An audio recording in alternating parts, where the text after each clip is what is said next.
I want to talk about abortion, and it's kind of hard to transition into this, so I'll just go for it.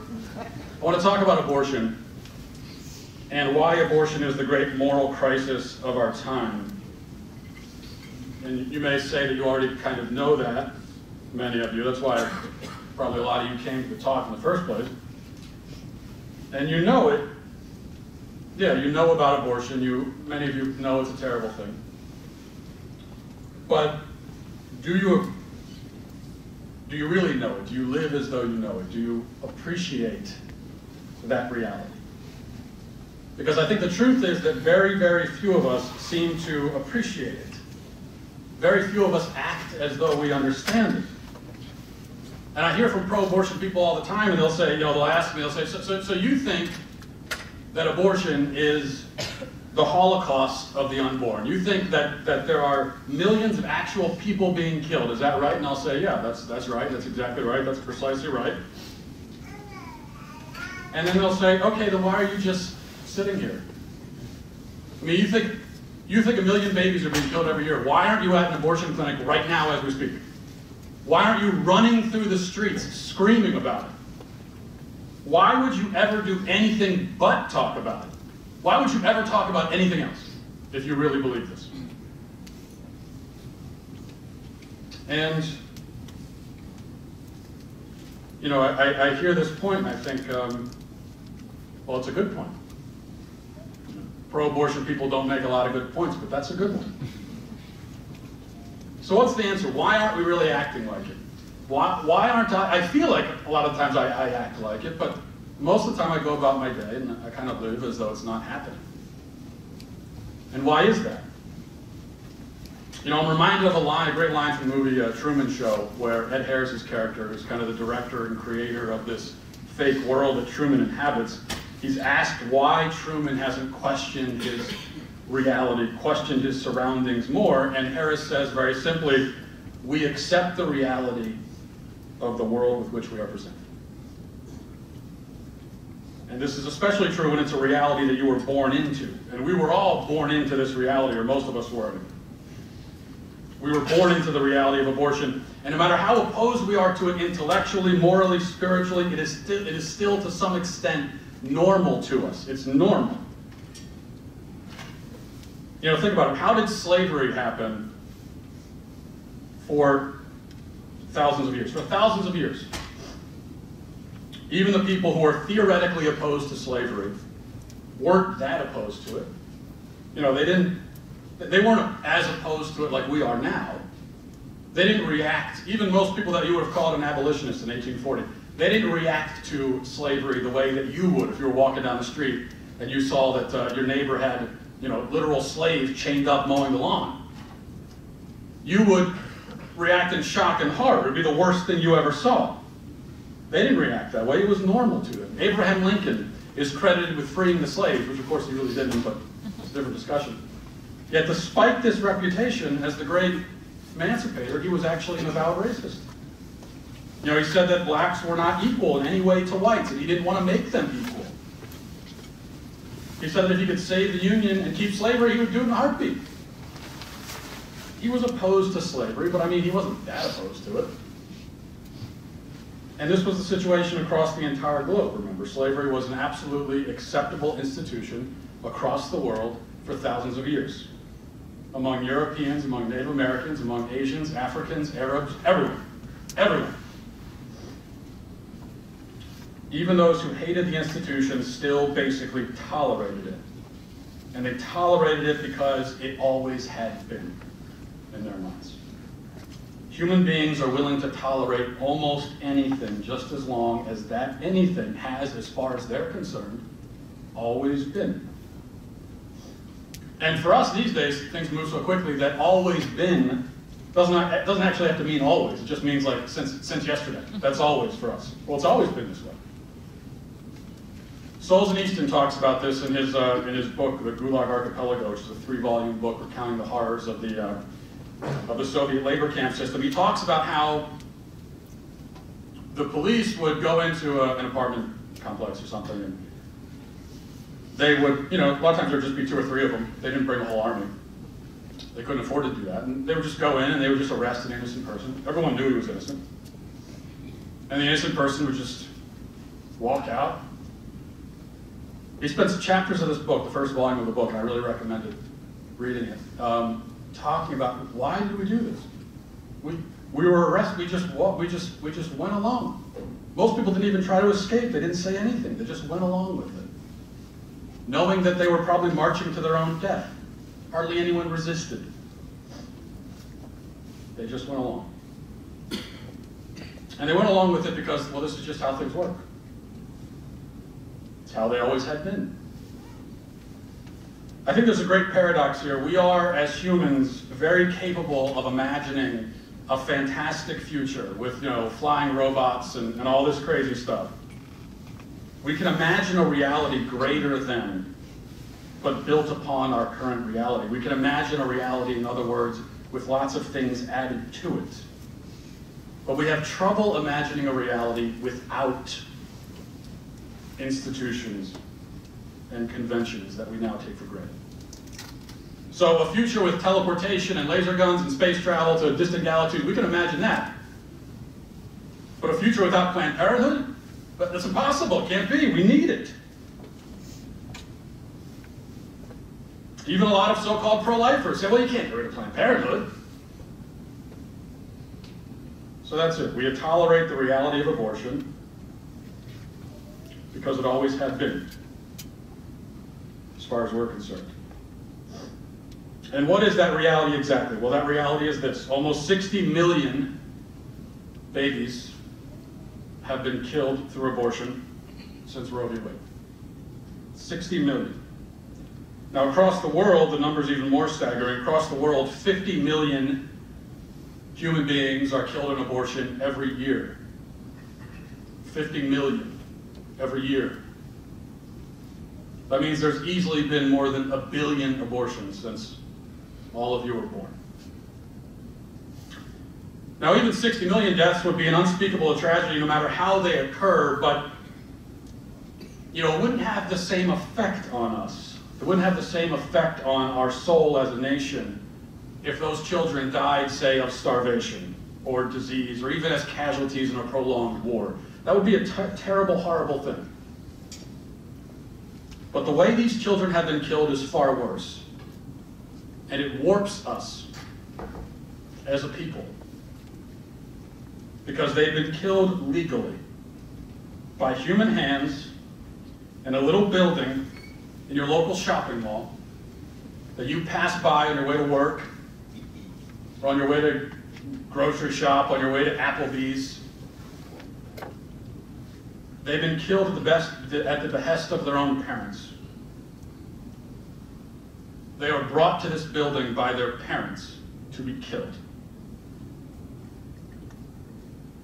With the help of so-called doctors, facilitated by the government, cheered on by politicians, the media, academia, Hollywood. And in response to the silent screams of these human sacrifices, all there has been from our culture is a giant yawn. Or even applause. And so we go about our day, stepping over the bodies like debris, our shoes soaked in the blood of our own children. But most of us say nothing. We don't really care. And what is the effect? Aside from the lives lost, just the sheer death toll, aside from all the mothers and fathers and doctors and presidents and artists and philosophers and poets and scientists, explorers, musicians, human beings who have been killed, aside from that, as horrendous as it is, the effect is that our society no longer sees life as something sacred, something beautiful. We know that murder and bloodshed has been the way of the world since the fall of man. We know that. But murder in itself does not destroy a culture's ability to recognize the sanctity of life. This is the fundamental difference between abortion and someone said, well, there's abortion, but we also have all these murders in Chicago or in Baltimore. That's terrible too. But we all know that's terrible. And it's not legal. And we haven't condoned it. and nobody's applauding it. This is different. The systematic and legal murder of children has a different effect for two reasons. One, focus on the word legal here. Abortion relies upon and is based upon, founded upon, the literal dehumanization of an entire subset of humanity. Here's the problem. If some humans are not humans, or don't have to be treated as humans, then it can't be said that humanity itself is in principle anything special or valuable. Humanity itself cannot have intrinsic value if an entire group of people don't count. The institutionalization of murder, whether through abortion or the Nazi Holocaust or any other example, hinges on the belief that human dignity is not inherent. It can be lost, it can be taken away, and it depends on whatever factor. In the case of abortion, we say that human dignity is acquired by degree, in accordance with how useful the human life is to those around it. The human life is, this is literally what we're told, by the way. This is literally what we're told. That the baby is a human being if the mother wants it to be. That's not hyperbole. That is the position. That is what they tell you. You ask a pro-abort, when does life begin? They'll say, when the mother wants it to. In other words, whenever the mother decides that this human life is convenient to me, it gets to count as human life. But its very humanity is hinged on how convenient it is to me. But inherent value cannot be acquired by degree. There's a metaphysical problem here. It doesn't make any sense. If an unborn baby does not have inherent value, then neither do you. It's a very simple formula. Okay, look at it this way. Take yourself in your current form. Now think back to yesterday, what you were having for lunch. Think back 10 years ago. Think back to kindergarten. Think back to your first birthday. Think back to when you were 6 months old. You don't remember that, but right? You're still you, right? You still count. I'm just taking you down. I'm taking you down the progression in an unbroken streak here. You. Go all the way back to the first day of your birth. You're still you. Go back another month. You're still you. You're in a different place. You're still you.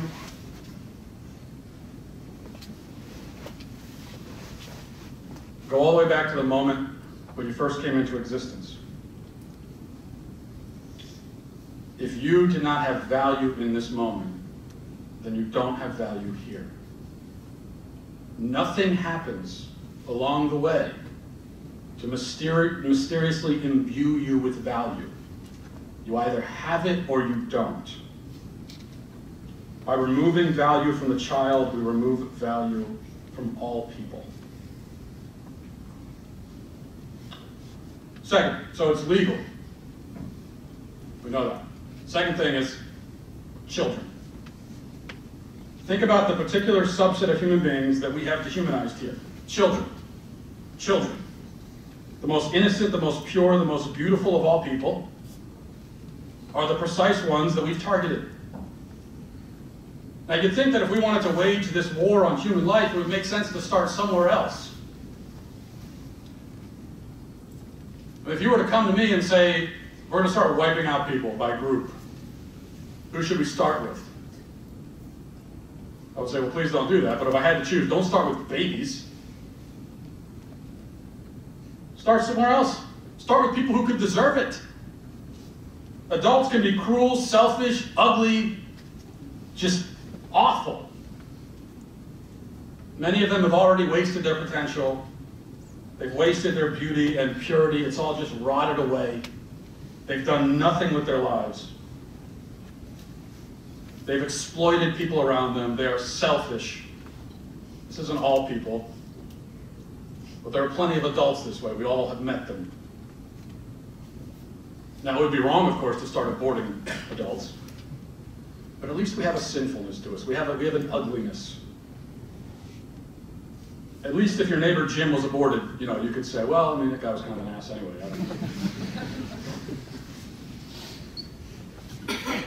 But children, they've committed no sin. They haven't harmed anyone. They haven't done anything to anyone. They are filled to the brim with joy and potential and love. If we can't see the value and worth of a child, then who can we see it in?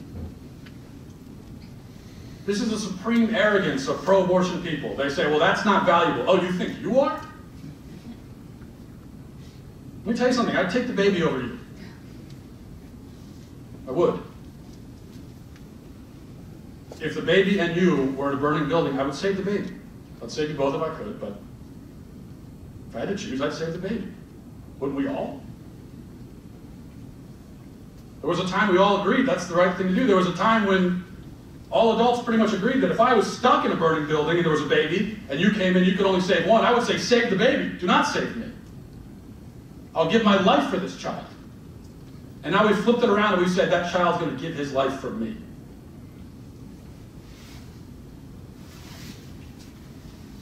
I can never stop being flabbergasted by the dull, empty sorts of people who would see a beautiful unborn child and say, well, that's just a clump of cells. Clump of cells? Well, we're all clumps of cells. And you go to Walmart, you're going to see a lot of people that are far clumpier than your average infant.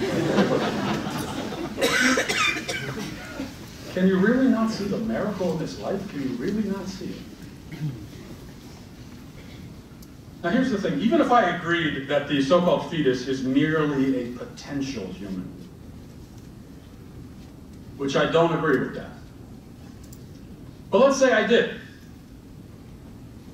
Let's say, you know, fine, I'll give you that. That's like the one thing as pro-lifers that we think we cannot give them that. That this fetus is just a fetus, it's not a human.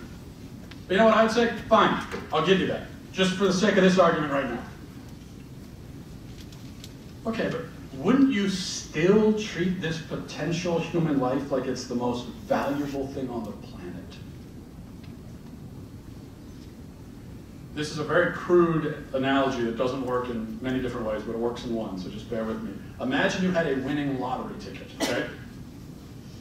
You won $50 million in the lottery. And you're on your way to the lottery office to cash it in. And before you get there, I run in and I snatch it from you. And I eat it for some reason. I eat your lottery ticket right in front of you. Okay? Now that ticket was not $50 million. It wasn't. It was just a ticket. It wasn't worth anything. In its current state, it had no intrinsic worth whatsoever. It was just a piece of paper. It was just the potential of $50 million. It wasn't really $50 million. It was moments away from being converted magically into $50 million, but it wasn't yet. Now let me ask you, would you accept that argument from me? You said, what the hell, what are you doing? And I said, well, just a piece of paper. Calm down. Jeez. Like what, have you never thrown away a napkin? I mean, it's just a piece of paper.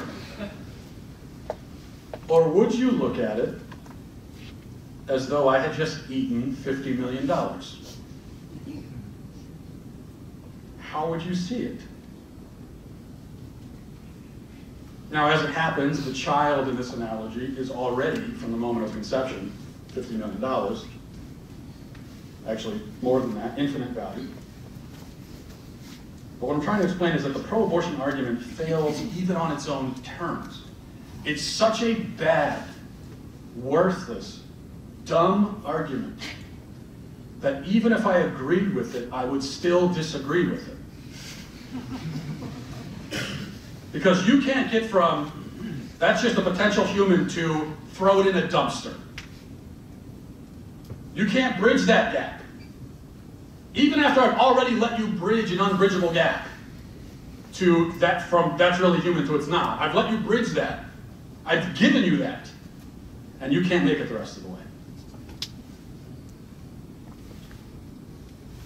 But this concept of potential is important because it seems that everyone agrees that an unborn child is at least potential. That he represents miraculous and full potential. But adults represent, at least to some degree, lost, squandered potential. So if a child with all of his potential is not worth protecting, then how could you be, with all of the potential that you have already wasted? How could I be? I don't mean to get corny on you, but I sometimes, I have only become even more militant and extreme and radical about this, and rabid and angry about it as I've become a parent. Because I look at my own child, my own children, and honestly, I find them so beautiful and innocent that it almost breaks my heart. And parents know that feeling. When you look at your kids, especially when they're young, maybe when they're old too, but probably not when they're teenagers, but especially when they're young, you look at them and it almost, I can't explain, it almost hurts. It almost hurts to look at them. Of course, there are times when I'm not so swept away by their angelic nature. There are times when, you have a frustrating day, but even after a frustrating day,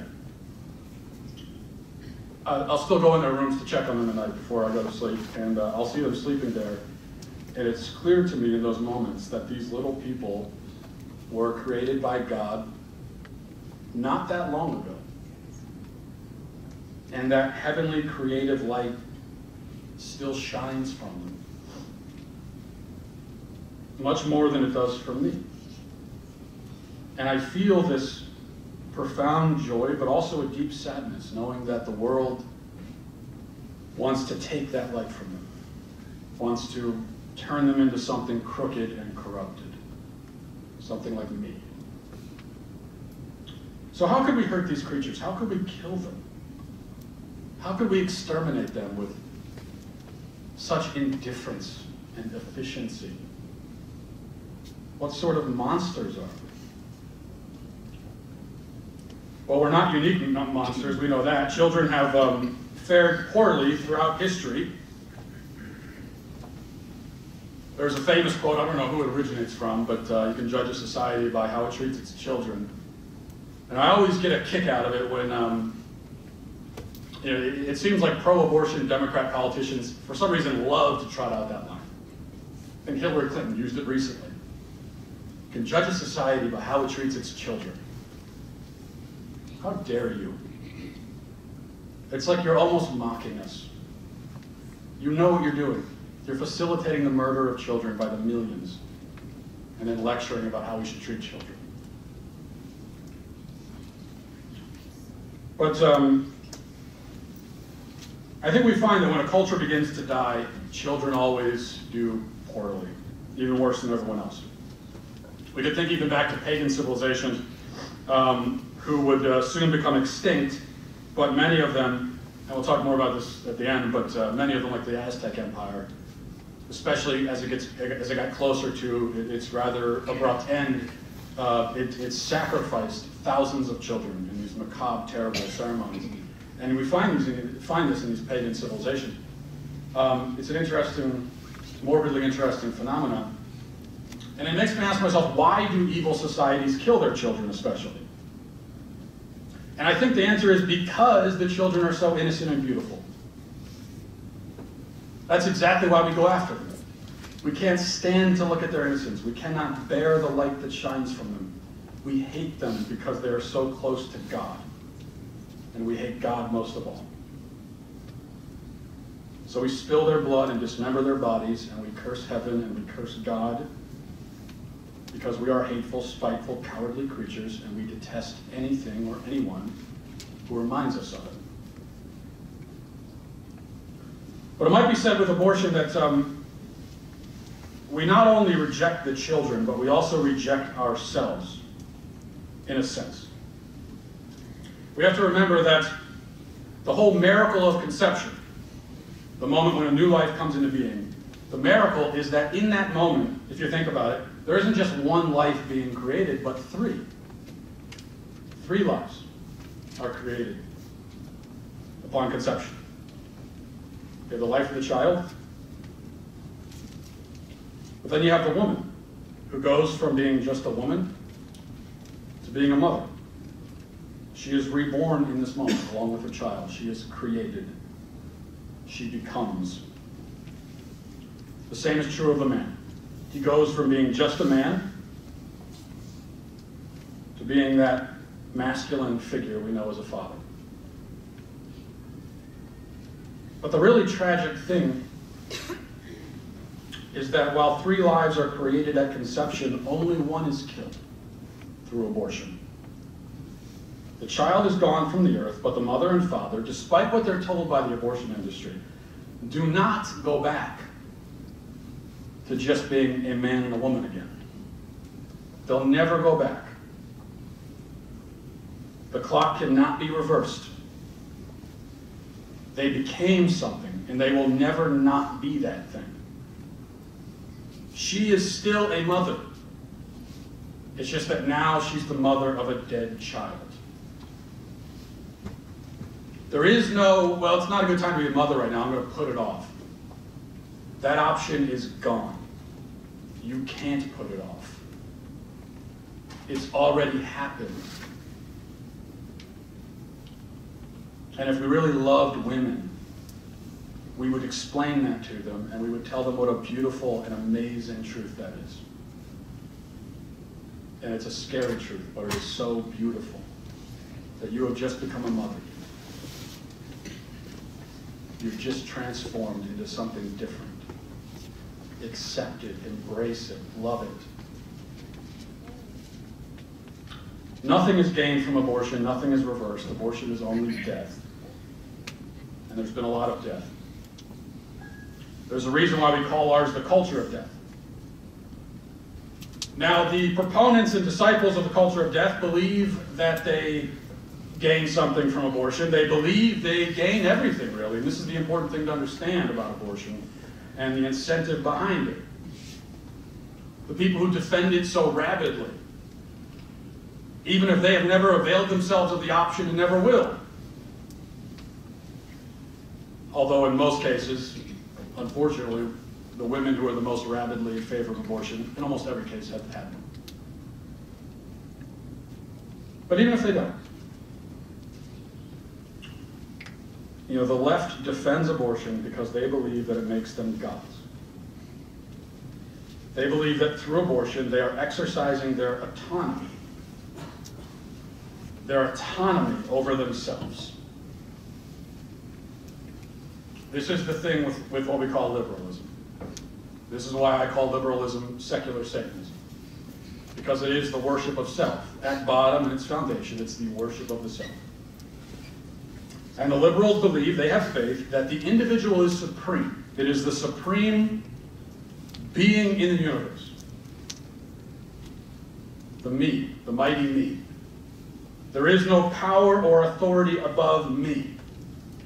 Therefore, nothing has the right to impose itself on me, and nothing, not even my own child. Certainly not laws, not institutions, not even my own biology can impose itself on me. I can do whatever I want and be whatever I want, simply because I want it. I am the sole point and purpose of the universe, and the highest thing I can hope to attain is my own convenience and sexual pleasure. There is no truth outside of that. There is no God beyond myself. Now, it's true that every other little tiny god, little deity, can come, because here's the thing, when you live in a culture where everyone's a god, it gets kind of crowded sometimes. So we've set up this sort of system, and we say that you can live in your own bubble of self-gratification and self-worship. And if the two of us bump into each other, we should be polite, That's what passes for ethics in today's culture. That's it. Just be polite to each other. Stay out of each other's way. Be polite. Fine. That's all. This is why the only Bible verse that many people in our culture will ever cite is love your neighbor, or love your neighbor as yourself. Love your neighbor as yourself.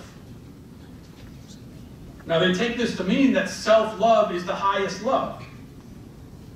It's kind of it's the calibrating love,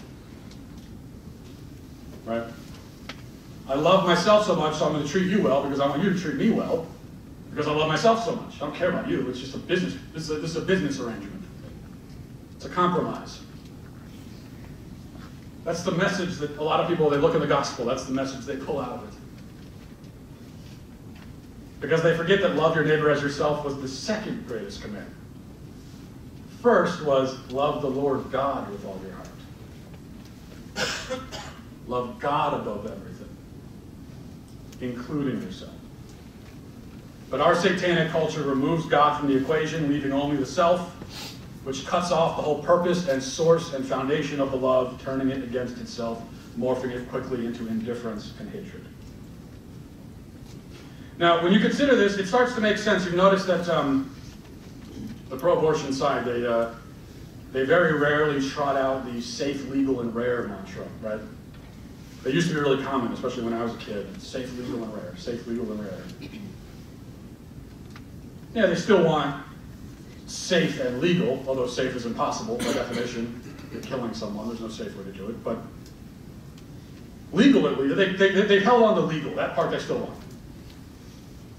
But rarely. Why should it be rarely? Abortion is empowering. Why should a woman be empowered only rarely? It doesn't make any sense. Why should she be permitted to exercise her autonomy only in rare circumstances?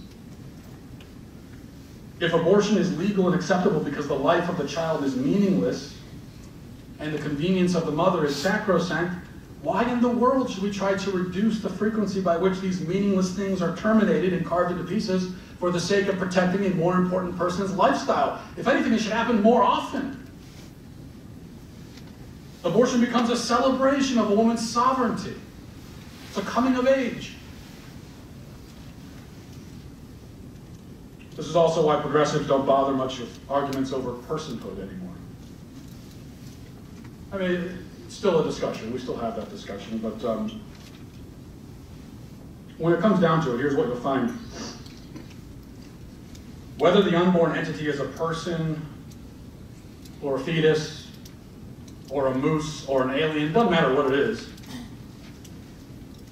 abortion is permissible and even laudable purely because the woman wants it. That's it. That's it. That is the summation of the pro-abortion argument, what it has become. It's okay because I want it. End of discussion. There was the Center for Medical Progress has been doing great work, taking these undercover videos of Planned Parenthood, and I'm sure most of you have seen some of them. They've been caught red-handed, committing crime after crime after crime. And nothing's happened. But in one of the videos that got very little attention, not that any of them ever got a lot of attention, but one of the videos got little attention. It was a film that in a Planned Parenthood kind of conference. And there was a seminar with abortion doctors, abortionists. And one of the abortionists, of course she thought she was talking only to her people on her side. And she said, listen, we have to start admitting what abortion is. It is the violent killing of a life. She said that. That's what it is. There's no way around it. Medically, it's a life. You're killing, and it's violent. There's no way around it. There's no point in denying. This is an abortionist talking. The point they want to get to is that doesn't matter. Fine, it's a human person. Fine, doesn't matter, it's in my body, I can do what I want. There's this online campaign that pops up every once in a while called Shout Your Abortion. Women are encouraged to go on Twitter and Facebook, brag about their abortions. And if you read through some of the, go to this hashtag sometime and read through, you know, what these women are saying about their abortions. And Very few of them are saying, well, it was a clump of cells, it wasn't a person, it wasn't a human, whatever. Most of them are just saying, I did it because I wanted to. My body is mine. That's it. That's all. Now, sometimes they'll try to take this me first principle, paint it as selflessness, trying to make it kind of nobilize it a little bit. For instance, there was an article published in the New York Times last year titled, "Late-Term Abortion Was the Right Choice for Me." And a mother explains why she chose to have her child aborted after 5 months of pregnancy. This is a fully developed human being.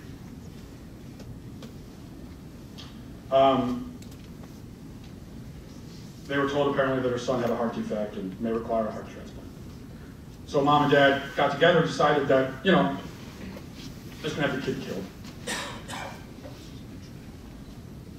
There was one passage that jumped out at me. Speaking of her reasoning for the abortion, she says it was a compassionate decision because, she says, it was about our belief that parenthood sometimes means we sacrifice our dreams so our children don't have to suffer. That, of course, is the exact opposite of what they did. They were not willing to sacrifice their dreams. Nobody dreams of having a child with serious medical problems. We're going to be in a hospital. You're going to spend 40 weeks of the first 52 weeks of their life in a hospital. Nobody dreams of that. And so they said, well, we're just going to kill it.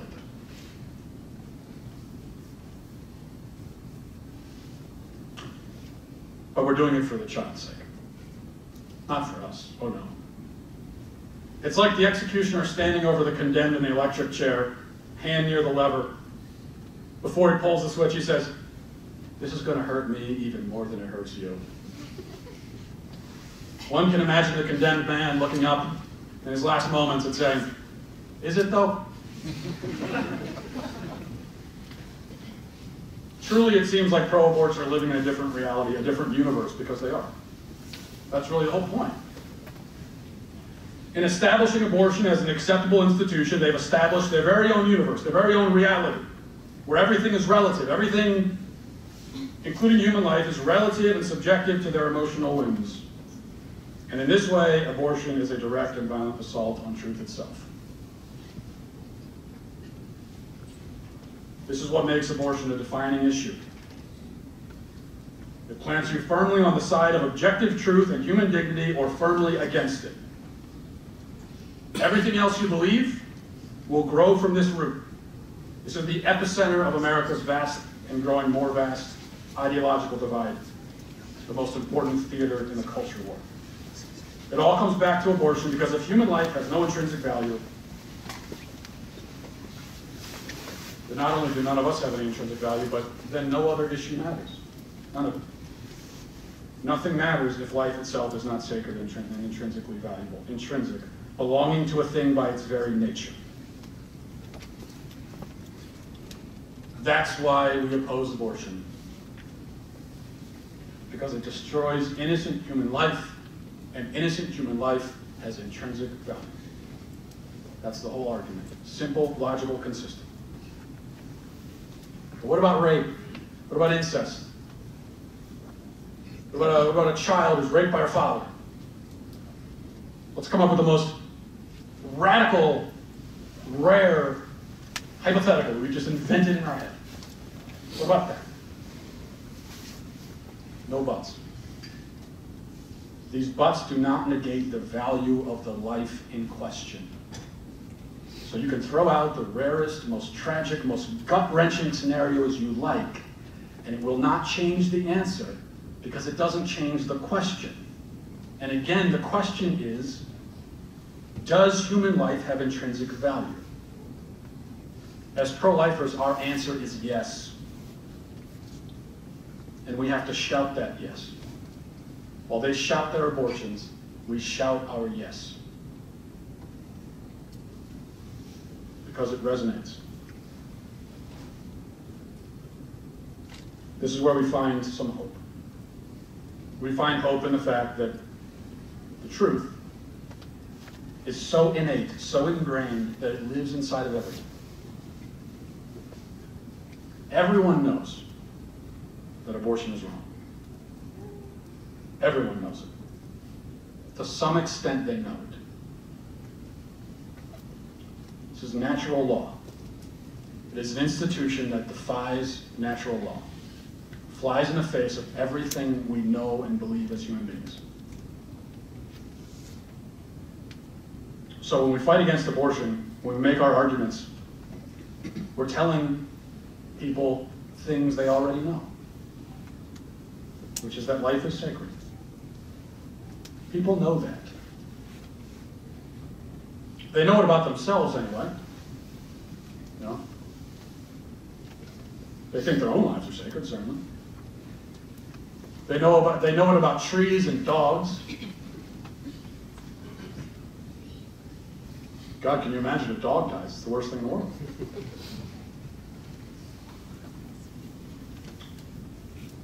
They know it about an unborn bald eagle and an egg. If I took that thing, cooked it up for a nice breakfast omelet, they would be enraged.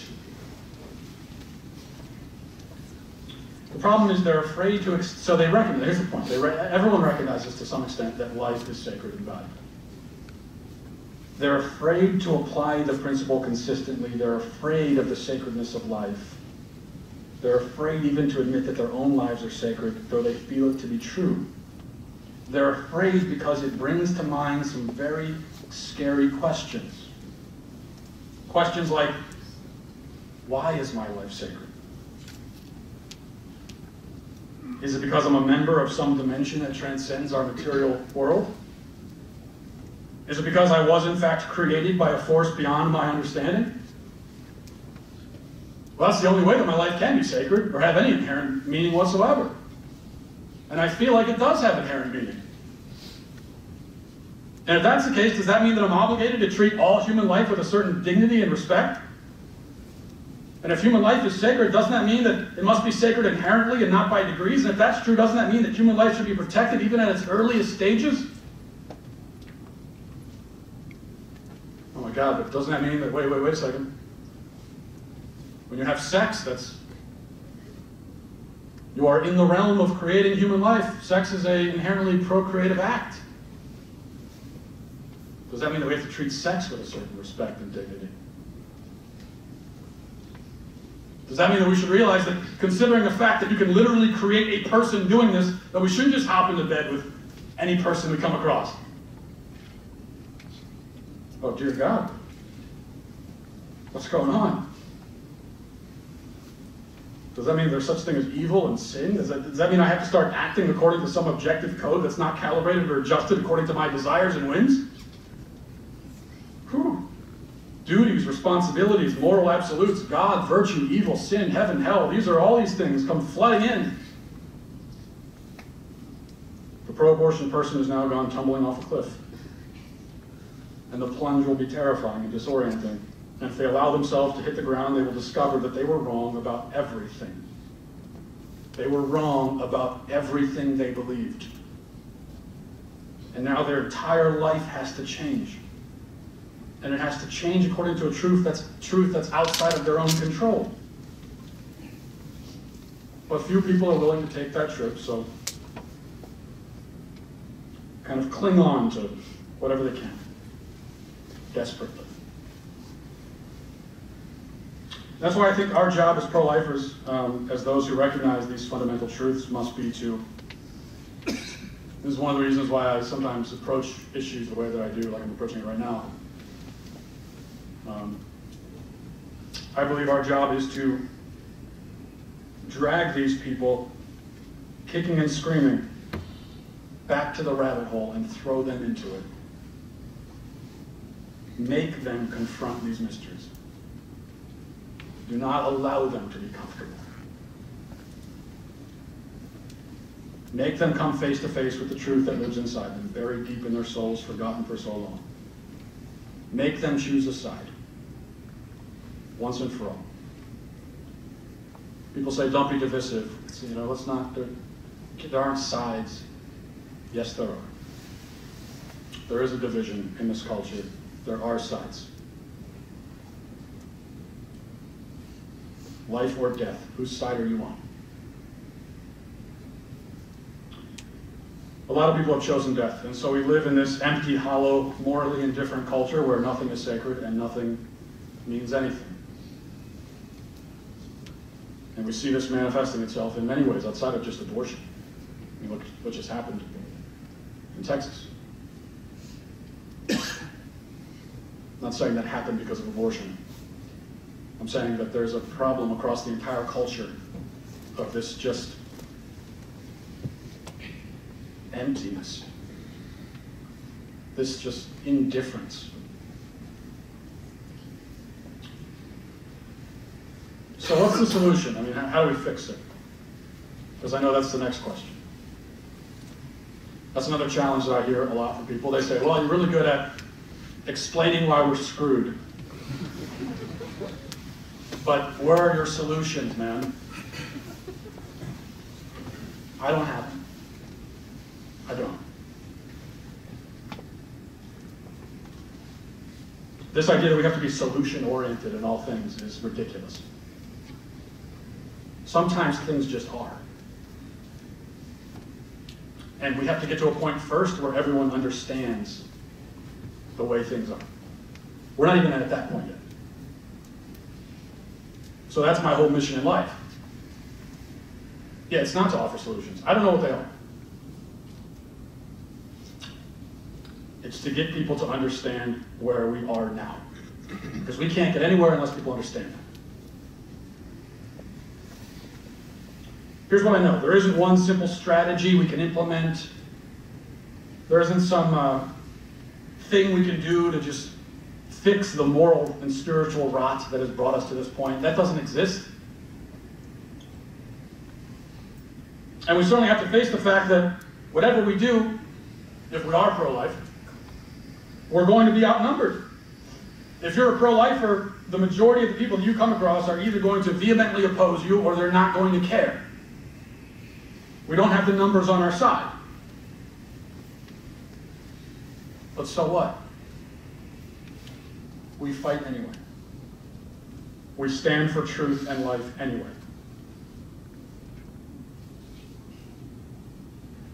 So when I say I don't have solutions, that's what I mean. This is the only solution I have, is just to fight. To put up a fight. I don't know where it goes. I don't know where it leads. I don't know if we win back the culture, save the country. I don't know.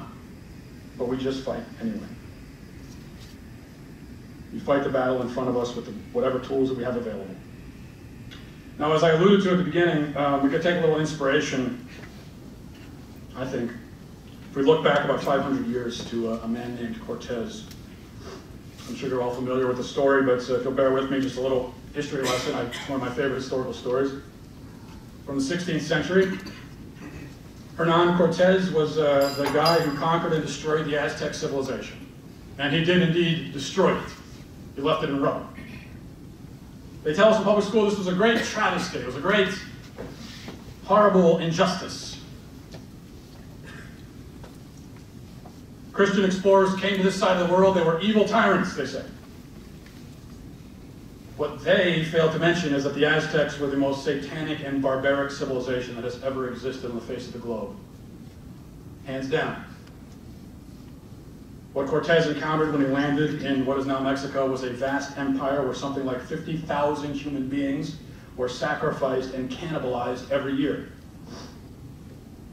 The victims would have their hearts ripped out of their chests while they were still alive. The satanic priest would hoist the pulsating heart above his head. And then he would roll the body down the steps of the temple, where the body's limbs would be hacked off and consumed. Children were often on the menu during these macabre ceremonies. The Aztecs conquered much of Mexico, and they demanded that the subjugated tribes provide children for consumption. There was one incident couple of decades before Cortez arrived, where something like 80,000 people were killed and eaten in 4 days to coronate a new temple that had been built. Horrific stuff that has never been seen before on Earth, or since, thank God. Now, when Cortez learned of all this, he knew that the devil himself ruled over this civilization. And the Satan worship among the Aztecs was quite explicit. Their gods were these monstrous, hideous, serpentine demons. The Spanish would enter the temples of the towns they passed through. They'd find these massive bestial icons with fangs and horns, drenched in human blood, and surrounded by the rotting corpses of children. This was a society that had to be overthrown violently. For the same reason the Nazis had to be overthrown. It could not be allowed to exist. Cortez knew this as he stood there on the shores of Mexico, looking into the wilds beyond, knowing that only certain horror and unspeakable atrocities lay before him. Knowing that he was greatly outnumbered, facing an empire with millions of men of fighting age, having, as he did, only a few hundred Spanish on his side. But still, he knew what had to be done. He had no idea if they'd be successful. So, to begin, he did something incredible.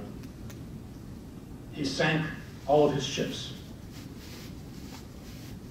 He sank all of his own ships so that they could not run away.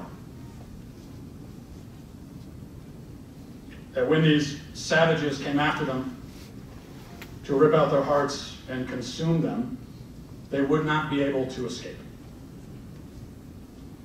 They would fight and win, or they would fight and die. Those were the only options he left himself and his men. And many of them did in fact die in unspeakably gruesome ways. But ultimately their cause prevailed, and only after only a few years, there were crosses standing where pagan idols used to be. We read about a great scene that unfolded during the Spaniards' final siege of Mexico City, which was a brutal and gruesome affair. There's no way of getting around that.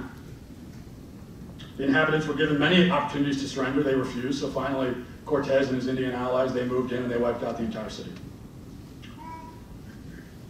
During this attack, Cortez climbed the great temple that stood in the middle of the city. He smashed the satanic idol in front of everybody. And he put a cross right there. And he stood victorious, having conquered this civilization. A few years after that, there were millions of former pagans being baptized. Mexico would become a thoroughly Christian civilization for 300 years before the church started being persecuted again in the 20th century. Now, my point in bringing this up is very simple. These were warriors who faced a wicked culture, and they did so with bravery and boldness, and they did not leave themselves even the option to run away. They didn't have an escape plan. They didn't have a plan B. They didn't have any indication or hope even that they would be victorious. But they fought anyway. I know it's easy to laugh at me for being dramatic and comparing the horrors of the Aztecs to the challenges we face today. But I think those who laugh are taking a very shallow view. The devil ruled over the Aztec civilization in a visible and graphic kind of way. He's more cunning and subtle and sanitized in how he rules ours. But rule it he does. And if we had the vision of God, if we could see the spiritual forces at work in our society, we would see America as a gruesome hellscape, one where millions of souls are being herded like cattle into damnation. And we would see that we have our own demonic temples of human sacrifice, and they are drenched in just as much blood. Even if the blood has been washed away, the bodies have been thrown in medical waste dumpsters. So our situation is not so different. And our approach should be similar. We must sink the ships and pledge to stand for truth and righteousness in our culture, no matter the cost. There's no other way.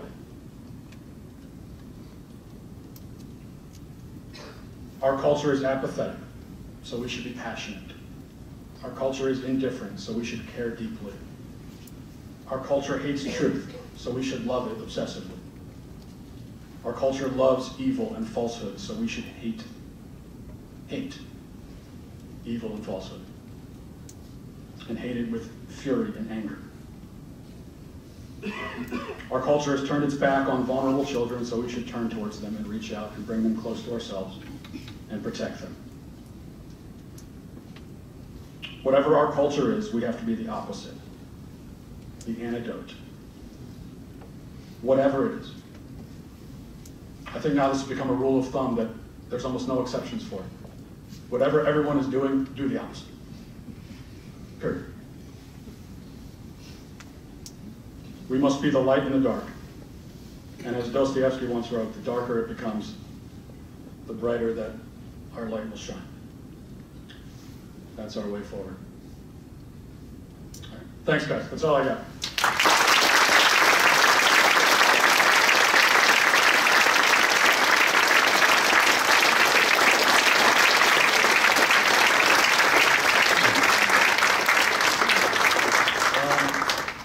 So, anyway, I guess we're doing a Q&A now. So I guess you guys just raise your hand, and if you look nice, I'll call on you. I look pretty good.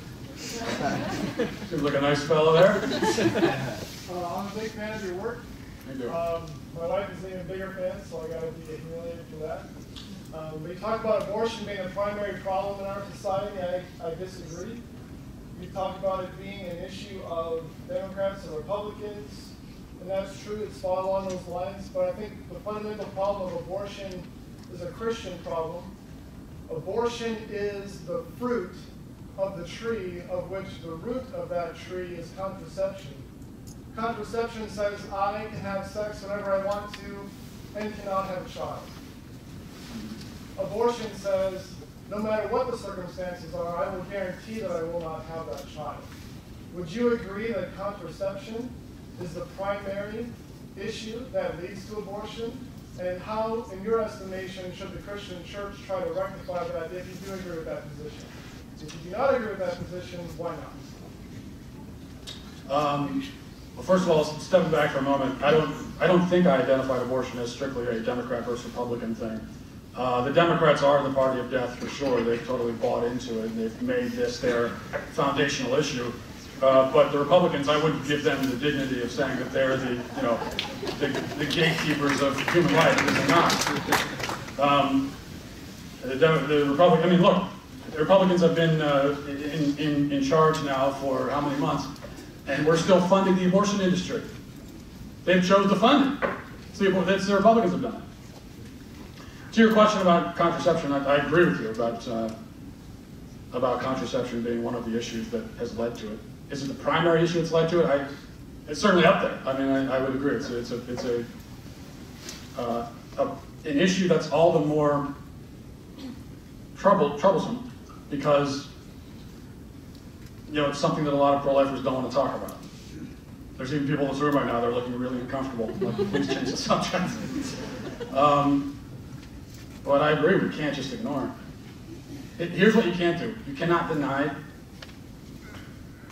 that we have been on a rapid free fall in our culture that began with the pill. It's as simple as that, for all the reasons that you stipulated. Severing the sexual act from life was a disastrous thing. Disastrous. So. All right, yeah. Are you really saying that genocide is justified when you don't like the people being killed? And that these killers were good guys? Also, do you feel that it's likely that the Aztecs even had a view of Satanism as we see it? Okay, so 3 questions. Am I advocating for genocide of people I don't like? No. I'm tempted sometimes, but no, I'm not sure what part of, are you saying that based on the whole bit I did about the... You were saying that they were evil and so it's great that they all got killed by Cortez. Oh, you're going so Those different. were the good guys who were bringing in Catholicism. Okay, I thought you were going based on when I said that I'd rather we kill adults than babies. But, No. I get what you're trying to say with that. Oh, that part you got, because that was the part that I thought was more wrong, but anyway.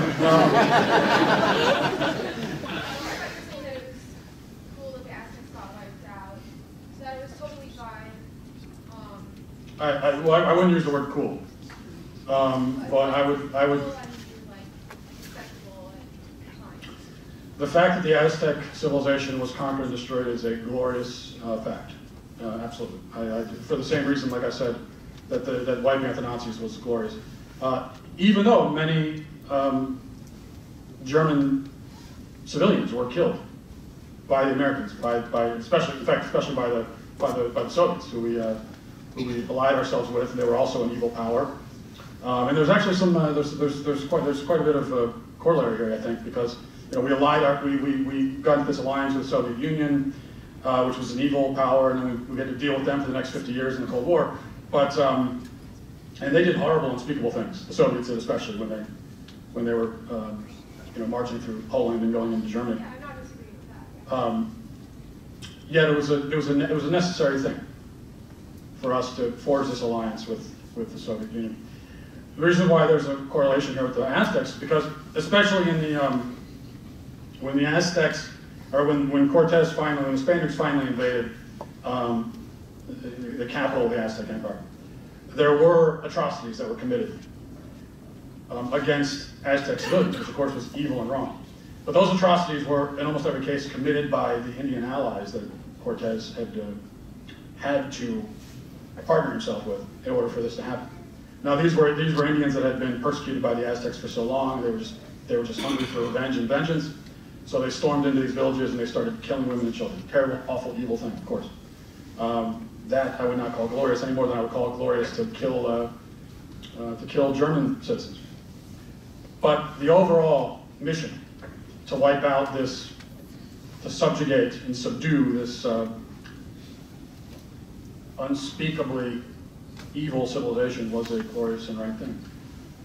So that's what I'm saying.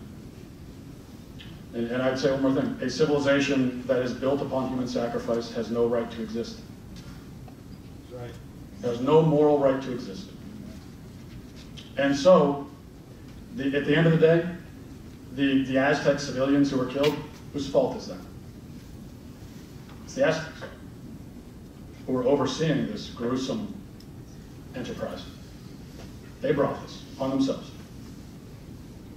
That's my position. Yeah. I don't think that there's an argument that the pro-aborts can bring up that can't be adeptly met and overcome.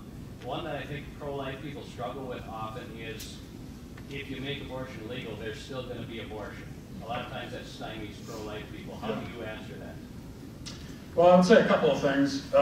First of all, irrelevant, basically irrelevant.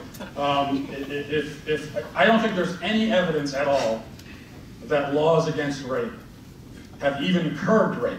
I don't know. I mean, maybe someone's done a study on it, but I would not be surprised to find out that our laws against rape have not stopped one single rape from happening. Yet it should still be illegal because it's evil. It is evil, and it is victimizing, violently victimizing another human being. And that should be illegal in every case, period. Even if the laws against it can't stop it. Now, in the case of abortion, I think it's just absurd, people that suggest that, the abortion rate would continue basically as it is now if it was illegal. It's ridiculous. Yeah, it would happen in back alleys and so forth. But right now, we have a whole industry. We have $1 billion industry that has got this thing down to a science, and they just churn these out. If you got rid of that, you would certainly, obviously, logically get rid of a great number of the abortions. And in fact, I would also point to some of the laws that have been passed in Texas. And there was an article, there's been several articles written on this, but I don't remember where this was written, maybe in Huffington Post. They wrote published an article about a year ago, where they were lamenting the fact that after some of these so-called anti-abortion laws were passed in Texas, the birth rate went up. And they were upset about this. Like, what a tragedy, there's so many babies being born. Well, they don't realize what it is, that they just admitted that you can prevent abortions, not even by making them, in this case, they weren't even made illegal yet.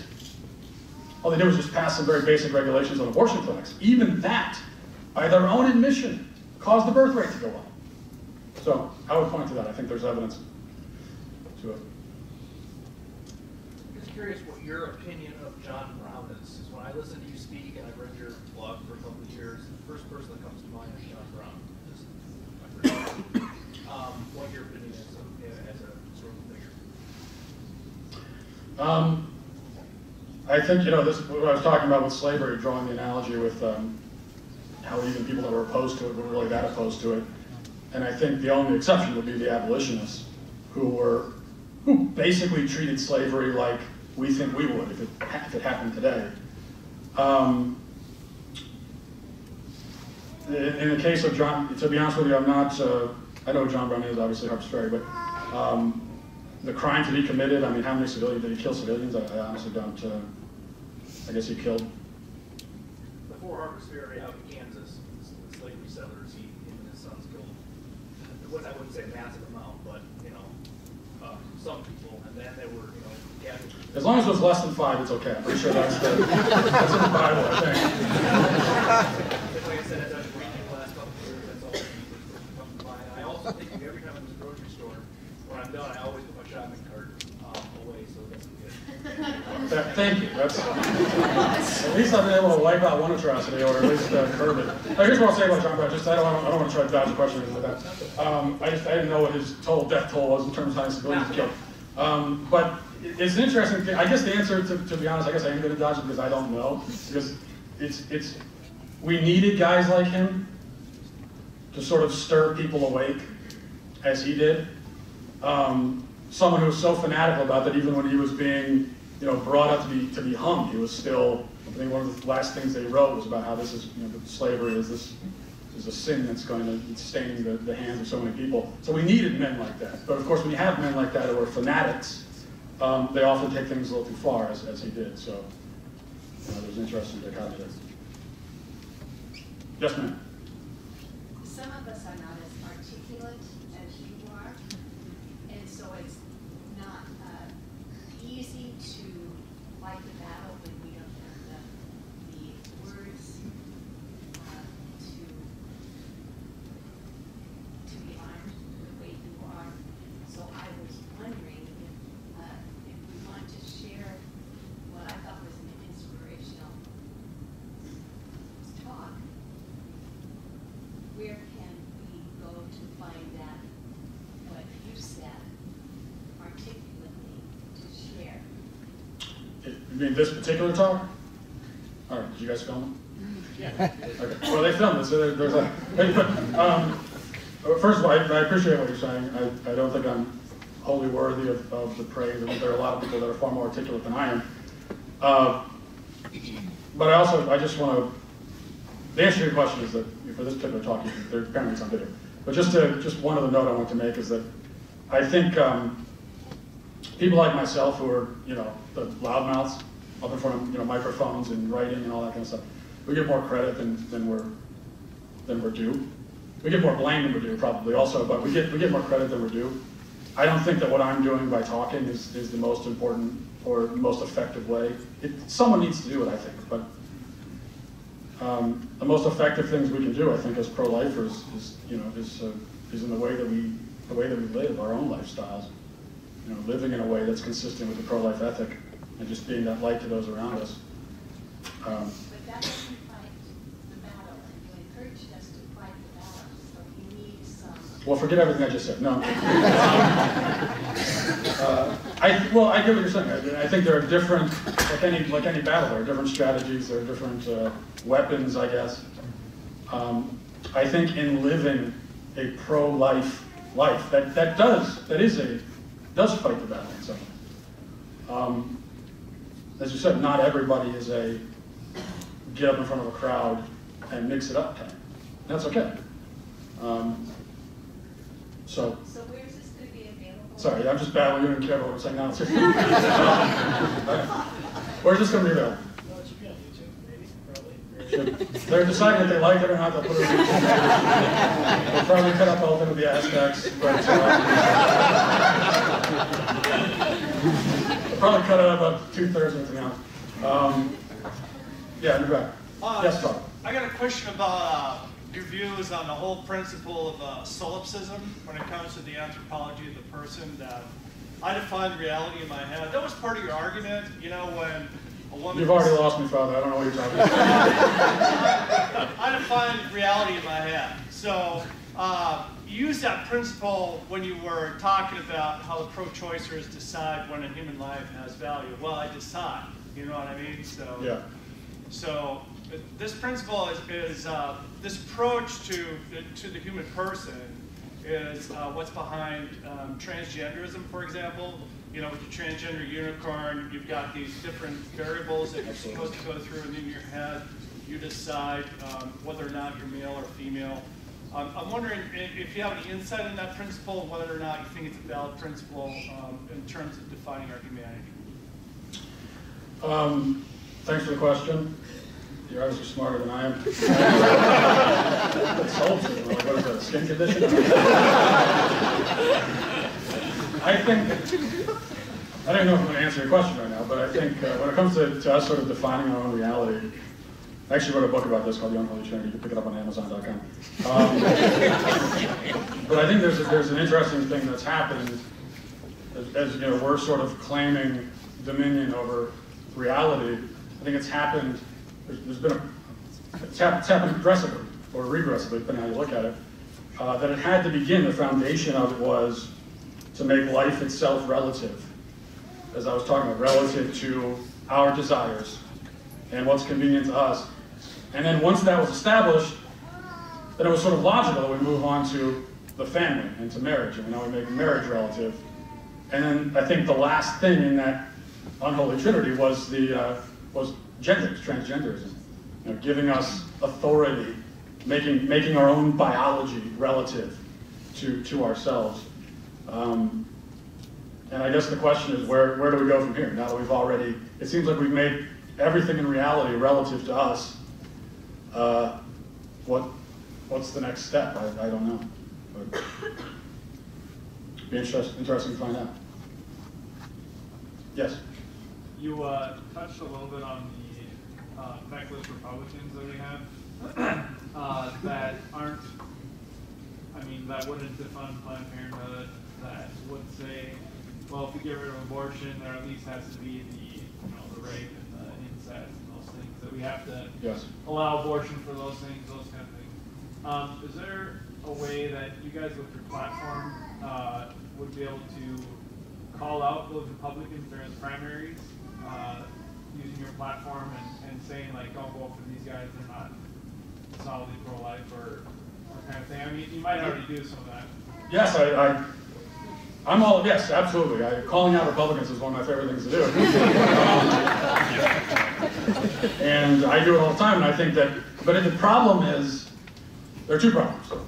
Number one, many of the people who have turned themselves into kind of spokesmen for the conservative cause, whatever that even is anymore, many of them don't care about this issue. You know, a little issue like life itself, they don't care about that. They're more focused on what taxes, on immigration, and these kinds of things, which are important issues, but not if you just leapfrogged over life. It's like I'm gonna put, well, I don't know if life means anything, but let's talk about money. That's what a lot of conservatives do, so they don't care. That's the thing. And then I find that it's easy to put the blame on politicians. It's easy even to blame people like me, who are in this realm of talking for a living. But the problem also is among just the regular population of so-called conservatives and Republicans. And what I find is that many of them just don't care either. So I can say all day, hey, this person, didn't make any effort to defund Planned Parenthood. They're funding Planned Parenthood. Unfortunately, there appears to be a relatively small number of people who care. And I don't know how to get around that. And I guess that was part of what I was talking about with, I don't think we're at the point where we can start talking about solutions and I think we're still at the stage of, we gotta get everyone to care, to notice what's going on and care. Even on our own side. We gotta start there, and then we can move on. And we haven't even done that yet, so that's one of the problems we run into. Yes, sir. Every time you write something, you're the target of these venomous hateful attacks online comment section. Your lightning rod. I wonder if you could give us 2 or 3 tips for how to develop a thick skin. I don't know, I cry myself listening every night. Don't tell anybody that. You know, I don't know if I want to recommend my strategy, which wasn't really a strategy, but the way that I deal with it is just I've gotten to the point where I'm so used to it that I just really don't care. I just don't care what people think. So if people can throw all the insults at me and it doesn't matter to me. But the thing is, I don't know if I really would recommend that as a way to live. I don't know if it's actually healthy. I think for me, I have to be that way. But I know you say, well, you shouldn't care what people think, but you should care a little bit, right? I mean, we're human beings. We live in a society. We should care what people think. But I think especially with the internet, the volume of attack. There's so much. There's just so much of it every day that either you retreat from it because you can't handle it, or your skin doesn't become thick. It becomes like iron. You just don't care about anything. I think those are like the 2 options. I'm not sure if either extreme is actually good or healthy. So I didn't answer your question at all, did I? I'm not answering anyone's question. You ask a question and I just go off on a tangent. But I'm not trying to do that. It's just anyone else? Now everyone's like, well, why don't you want to ask a question? All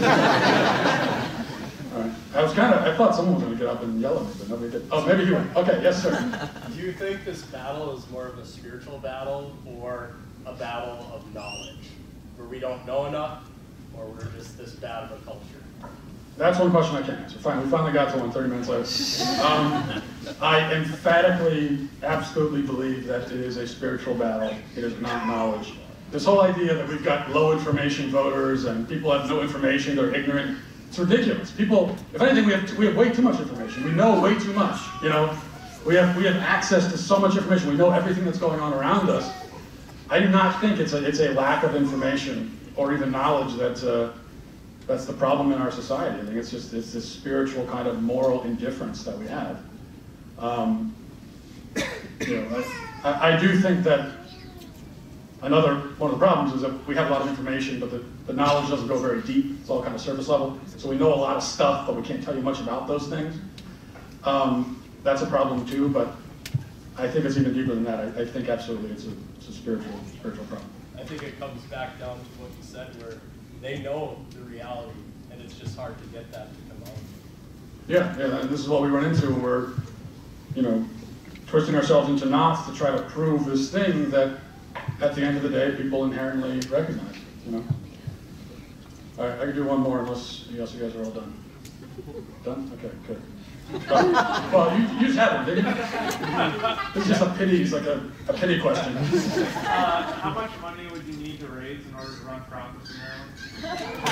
Right answer? The first thing that gets in the way is my felony convictions. Maybe that actually doesn't get in the way these days, probably. No, I'm not politics is not for me.